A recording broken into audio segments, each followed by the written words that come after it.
Hai semuanya, selamat datang di channel Sains 360. Pernah nggak sih kalian mencium aroma khas yang muncul begitu butiran hujan menyentuh tanah? Aroma itu begitu segar, menenangkan, bahkan kadang bisa membangkitkan kenangan. Tapi, apa sebenarnya yang menyebabkan bau hujan itu? Hari ini, kita akan membongkar misteri di balik fenomena unik ini. Kalau kalian suka menikmati bau hujan, kalian tidak sendirian. Banyak orang di seluruh dunia juga jatuh cinta dengan aroma ini. Tapi, dari mana sih asal bau hujan? Untuk memahaminya, kita harus melihat lebih dekat pada apa yang terjadi saat hujan pertama kali turun ke bumi setelah tanah lama tak tersentuh air. Pertama, yuk kita kenalan dengan istilah keren petrichor. Petrichor adalah aroma khas yang muncul saat hujan membasahi tanah kering. Kata ini berasal dari bahasa Yunani, petra berarti batu, dan ichor adalah cairan mitos yang mengalir di pembuluh darah para dewa. Istilah ini diciptakan oleh dua ilmuwan Australia, Isabel Joyber dan R.G. Thomas, pada tahun 1964. Mereka penasaran kenapa tanah setelah hujan selalu berbau harum, dan akhirnya menemukan jawabannya melalui serangkaian eksperimen. Nah, apa sebenarnya yang menyebabkan petrichor? Proses ini dimulai jauh sebelum hujan turun. Saat cuaca panas dan kering, tumbuhan melepaskan sejenis minyak ke udara dan ke permukaan tanah. Minyak ini menempel pada batu, tanah, dan dedaunan. Setelah itu, di tanah juga terdapat mikroorganisme yang disebut actinobakteri atau actinobakteri. Mereka berperan penting dalam menguraikan bahan organik mati di tanah, dan saat melakukan tugasnya, mereka memproduksi molekul bernama geosmin. Geosmin inilah yang punya peran besar dalam menimbulkan aroma khas setelah hujan. Oke, sekarang bayangkan, setelah sekian lama kemarau, akhirnya hujan deras turun. Butiran air hujan yang membentur tanah menciptakan gelembung-gelembung kecil di permukaan. Gelembung ini menangkap geosmin dan minyak yang ada di permukaan tanah. Saat gelembung pecah, mereka melepaskan campuran aroma tersebut ke udara. Inilah yang sampai ke hidung kita dan kita kenali sebagai bau hujan yang menenangkan. Menariknya, indera penciuman manusia luar biasa sensitif terhadap geosmin. Kita bisa mendeteksi zat ini bahkan pada konsentrasi sangat rendah, lebih rendah dari 1 bagian per miliar. Bayangkan, itu seperti mencium 1 sendok teh zat dalam kolam renang ukuran olimpiade. Itu sebabnya bau hujan bisa langsung tercium jelas begitu hujan pertama menyapa. Selain itu, petrichor juga bisa berubah-ubah, tergantung lingkungan. Aroma hujan di pegunungan akan terasa berbeda dibandingkan di kota, pantai, atau hutan hujan tropis. Hal ini karena komposisi tanah, jenis tumbuhan, dan bahkan mikroba yang hidup di sana berbeda-beda, sehingga menghasilkan aroma yang unik pada setiap tempat. Bagaimana dengan hujan yang turun di jalanan kota?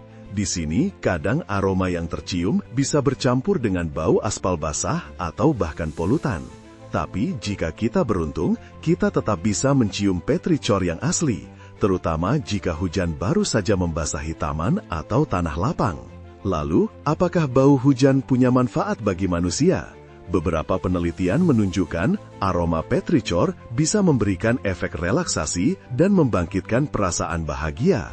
Tak heran, banyak orang merasa tenang saat mencium bau tanah yang baru terkena hujan, karena otak mengasosiasikannya dengan penyegaran dan perubahan suasana. Bahkan, dalam beberapa budaya di seluruh dunia, aroma hujan dipercaya membawa pertanda baik, tanda awal musim yang subur, atau berkah dari alam. Tanpa sadar, manusia sudah lama memiliki hubungan emosional dengan bau hujan. Anehnya, tidak hanya manusia yang peka terhadap petrichor. Hewan seperti unta di gurun juga dapat mencium aroma geosmin di udara, bahkan dari jarak jauh sebagai sinyal bahwa air atau oasis ada di dekat mereka. Cara ini sangat membantu mereka bertahan hidup di lingkungan yang ekstrim. Tapi, apakah ada aroma lain selain petrichor yang muncul saat hujan? Jawabannya, iya. Pernah dengar istilah ozon? Ketika hujan deras datang disertai petir, udara di sekitar kita bisa mengandung aroma segar yang sedikit berbeda, lebih tajam seperti bau listrik. Aroma ini berasal dari ozon, molekul 3 oksigen yang terbentuk ketika listrik dari petir memecahkan molekul oksigen di udara. Ozon punya bau khas yang bisa kalian rasakan, terutama setelah badai hebat. Meskipun biasanya kita mengasosiasikan ozon sebagai lapisan pelindung bumi, di permukaan tanah, zat ini hadir dalam jumlah sangat kecil dan hanya sesaat saja setelah hujan. Jadi, lain kali kalau kalian mencium aroma yang segar dan tajam setelah badai petir, itu aroma ozon, bukan petrichor. Sekarang pertanyaannya, kenapa aroma hujan begitu menenangkan dan bikin kita nyaman? Banyak ilmuwan yakin aroma ini berkaitan dengan kenangan masa kecil, petualangan di luar rumah, dan rasa kebebasan saat bermain di bawah hujan. Ada juga teori bahwa aroma tersebut menandakan lingkungan yang aman dan subur, sesuatu yang sudah diturunkan dalam naluri manusia selama ribuan tahun. Intinya, otak kita terprogram untuk bereaksi positif terhadap aroma geosmin dan minyak tumbuhan, sehingga kita cenderung merasa bahagia dan damai saat mencium bau hujan. Menarik bukan? Dari proses pelepasan minyak tumbuhan oleh panas matahari, aktivitas mikroba di bawah permukaan tanah, hingga efek hujan yang menghantam bumi dan melepaskan semua aroma itu ke udara, semuanya terjadi serentak setiap kali hujan turun. Seluruh proses ini adalah bukti betapa luar biasanya interaksi antara alam dan makhluk hidup di bumi. Jadi, besok saat hujan turun dan tanah mengeluarkan aroma khasnya, bayangkan seluruh perjalanan kimiawi dan biologis yang terjadi di balik sebuah gulungan aroma segar itu. Bau hujan bukan hanya sekedar sensasi yang menyenangkan, ia adalah kisah rumit tentang kerjasama antara tumbuhan, mikroorganisme, cuaca, dan bahkan hidung kita. Aroma ini adalah pengingat bahwa sains tak hanya bisa dijelaskan dengan rumus, tapi juga bisa dinikmati lewat indera dan kenangan. Kira-kira, apa kenangan terbaik kalian saat mencium bau hujan? Bagikan di komentar, dan jangan lupa subscribe jika ingin tahu lebih banyak misteri sains seru lainnya.